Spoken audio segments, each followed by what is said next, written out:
She posted, "Life's too short to settle for less than you deserve," after telling me I wasn't ambitious enough.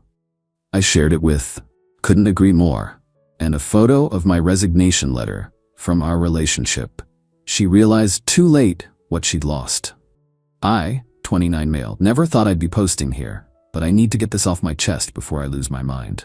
3 weeks ago, my girlfriend of 4 years, Jessica, told me I wasn't ambitious enough for her. This was after I supported her through nursing school, covered most of our rent while she studied, and celebrated every single one of her achievements like they were my own. The conversation happened on a Tuesday. I remember because I'd just gotten home from a 12-hour shift and found her sitting at our kitchen table with what I now recognize as her "we need to talk" face. "David, I've been thinking," she started. "I already knew this wasn't going to end well. I feel like we're in different places in life." I sat down, exhausted. "What do you mean? You're just comfortable. You never push for more. You've been at the same place for 3 years. I got promoted twice. But you're not driven. Look at Richard." Ah, yes. Richard. Her study buddy from nursing school who just happened to land a job at the same hospital. Richard who texted her at 11 p.m. about work stuff. Richard who she definitely wasn't involved with, allegedly. He's already applying for charge nurse positions. He has a 5-year plan. What's your 5-year plan? I stared at her. Save money, maybe buy a house, travel a bit, be happy? She shook her head like I'd said I wanted to live in a cardboard box. That's what I mean. You have no ambition. The thing is, I knew this speech. Her sister had given the same one to her ex before trading him in for a guy with a Tesla. Jessica had called her sister shallow at the time. Funny how perspectives change. "So what are you saying?" I asked, though I already knew. "I think we should take a break. I need to focus on my career, and I need someone who matches my energy." I nodded, didn't argue, didn't beg, just said, "Okay." She seemed surprised by that. Expected tears maybe. Drama. But I was too tired, and honestly, part of me had seen this coming since Richard started showing up in every other conversation. I moved out that weekend. Found a studio apartment closer to work. She kept our place. Her name was on the lease anyway, or so I thought. She also kept the couch I'd bought, the TV, and pretty much everything else because it would be too hard to divide everything up. I took my clothes, my gaming setup, and my dignity. Here's where it gets interesting. The day after I moved out, she posted on Instagram, "Life's too short to settle for less than you deserve. New chapter, know your worth." Her friends ate it up. Comments about "Yas Queen" and "finally putting yourself first" flooded in. My phone buzzed with messages from mutual friends asking if I was okay. I said I was fine. Because I was. See, what Jessica didn't know, what she never bothered to ask about, was what I actually did for work. She knew I worked in tech, and that was enough for her. She saw it as a stable, boring job that paid the bills while she pursued her real passions. She never asked about the projects I was working on. Never asked why I sometimes had calls with people in different time zones. Never noticed the second laptop I kept in my backpack. For 3 years, I'd been building something on the side. Nothing flashy, nothing that would impress her or her Instagram followers. Just a small software solution for a very specific problem in logistics management. Boring stuff. The kind of thing that makes good money, precisely because it's too boring for most people to care about. 2 days after her Instagram post, I finalized the sale of my software to a larger company. Not life-changing money, but enough to make the next few years very comfortable. Enough to realize that maybe I'd been settling too. I screenshot her post and shared it on my own Instagram with the caption, "Couldn't agree more," along with a photo of a symbolic resignation letter I'd written up. "Dear past relationship, after 4 years of dedicated service, I've decided to pursue other opportunities that better align with my values and goals. My last day was Tuesday. I wish you all the best in your future endeavors. Sincerely, David." Petty? Maybe. Satisfying? Absolutely. The post blew up in our friend circle. Suddenly everyone wanted to know what happened. Jessica texted me within an hour. "Jessica, seriously? You're going to be childish about this?" "Just agreeing with your wisdom. Take it down." "Why? I thought we weren't settling anymore." She called. I didn't answer. She called again. Still didn't answer. Then the real messages started. "Jessica, can we talk?" I didn't mean for things to end badly. David, please. I heard about your company thing. Why didn't you tell me? There it was. Update 1. So it's been a few weeks since my post, and things certainly escalated. First, some context I left out. When Jessica and I were together, we shared a lot of bills. I paid rent and utilities. She covered groceries and subscriptions. Seemed fair since I made more. What I didn't mention was that I also had her as an authorized user on my main credit card. She needed to build her credit after school, and I figured why not help? Guess who forgot to have her removed from that card? Yeah, this genius. I didn't realize it until my credit card statement arrived at the end of the month. I saw a $400 charge at Nordstrom. Then another for $200 at some fancy restaurant downtown. And a few more. The girl had gone on a celebratory shopping spree on my dime, racking up about $1,100 in charges after she had dumped me. My first call was to the credit card company to have her immediately revoked as an authorized user. My second thought was that I could have disputed the charges, but the truth is, as the primary account holder, I was on the hook for them, arguing it would be a messy, prolonged headache. But where's the fun in just letting it go? I paid the bill to protect my own credit score. Then I drafted a polite but firm email to Jessica. I attached a PDF of the itemized statement with her post-breakup charges highlighted. The email was short and sweet. Hi Jessica, hope you're well. Attached is a summary of charges made to my account after our relationship ended. Please remit the total of $1,100 within 15 business days. Let me know if you have any questions. Best, David. I sent it. The response was not an email. It was a screaming phone call. What the heck did you do? I sent you a bill. Why? You can't do that. I was an authorized user. You were, and you used the card after we broke up. You spent the money so you can pay it back. This is ridiculous. What's ridiculous is thinking you could go on a shopping spree with your ex-boyfriend's money. Pay me back, or my next step is small claims court.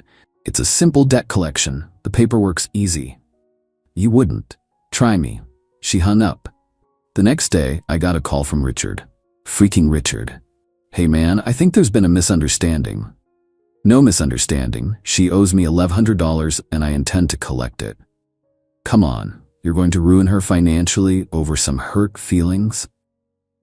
I'm not ruining anything. I'm collecting a debt. She did that to herself when she decided my credit card was her personal slush fund. But hey, at least she was ambitious about it, right? He tried to play the nice guy angle for a few more minutes. I stayed firm.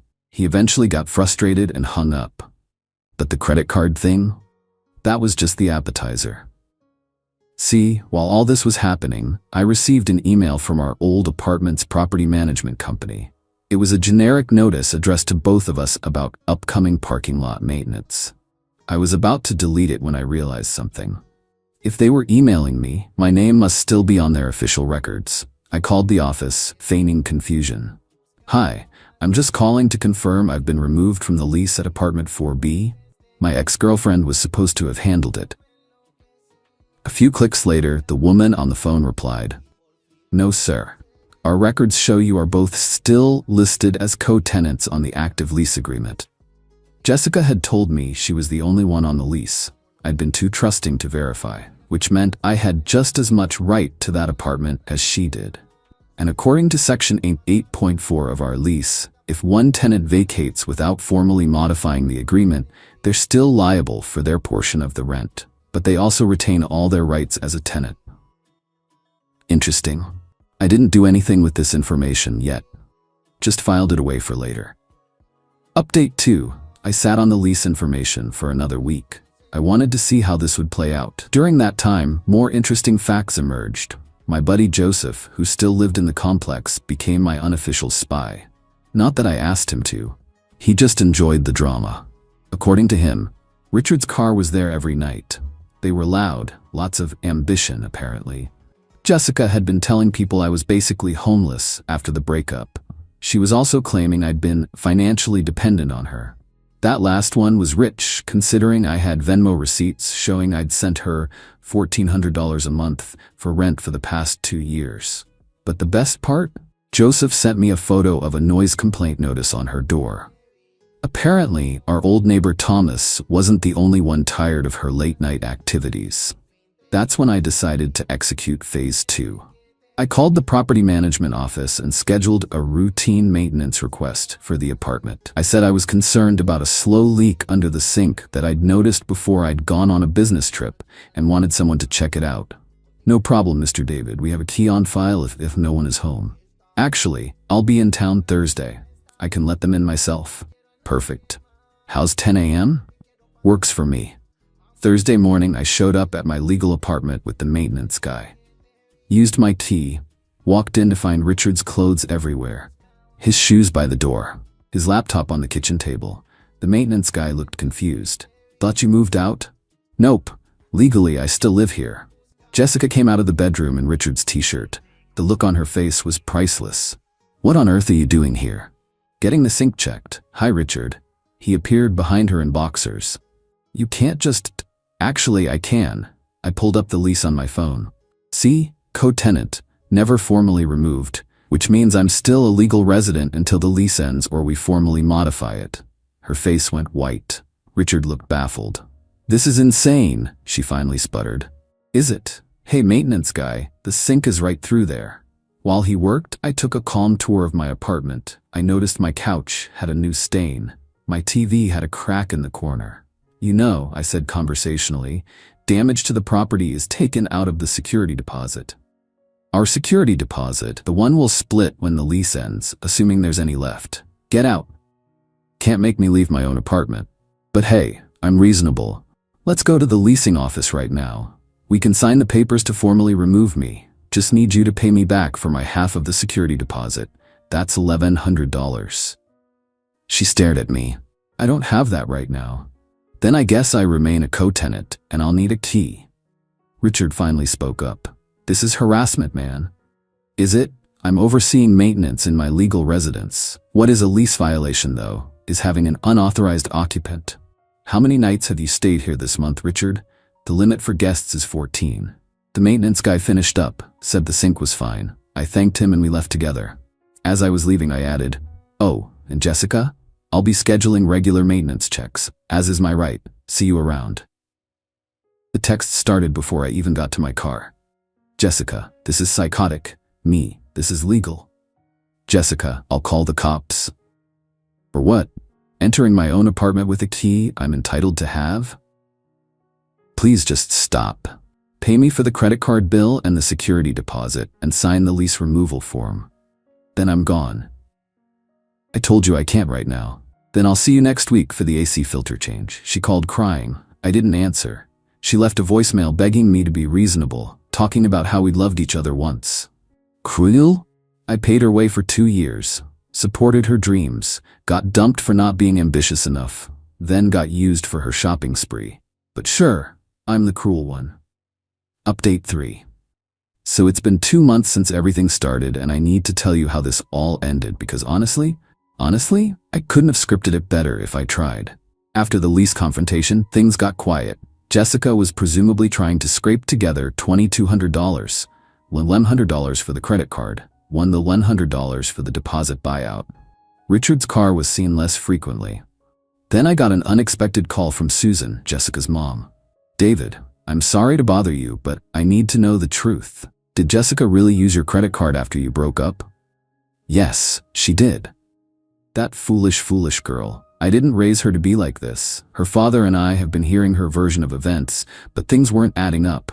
Then her sister let slip about a big shopping spree. I'm sorry this is affecting your family. Don't you apologize. You were good to her.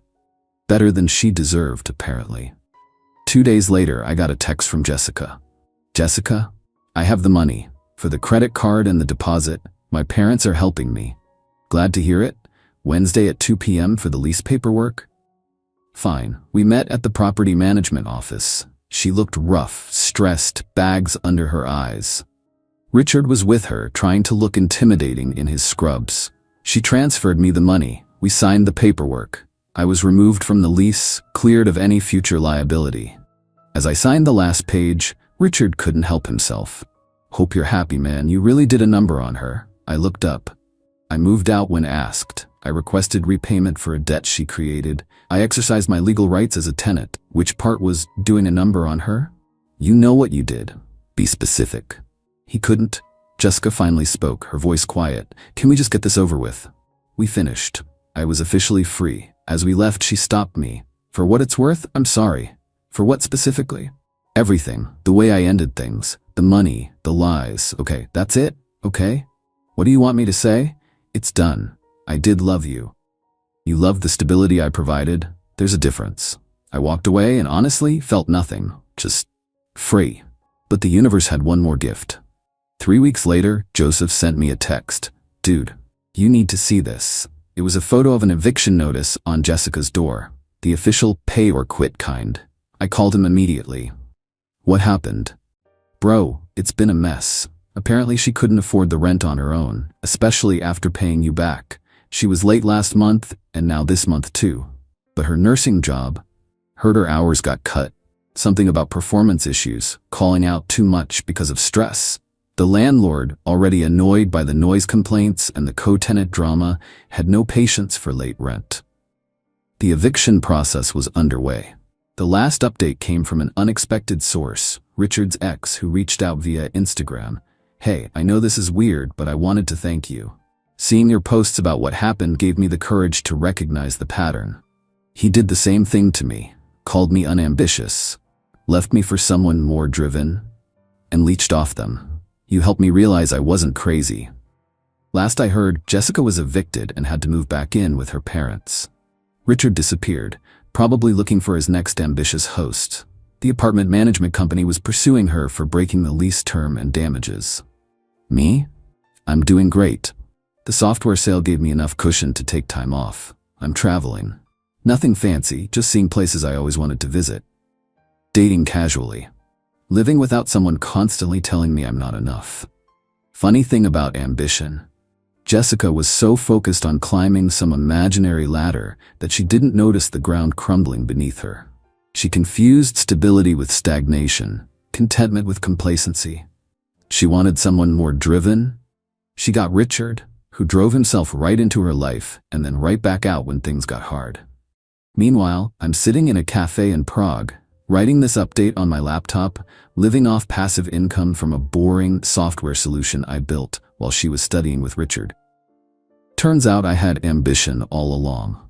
I just didn't feel the need to perform it for Instagram. Life's too short to settle for less than you deserve. Couldn't agree more, Jessica. Couldn't agree more.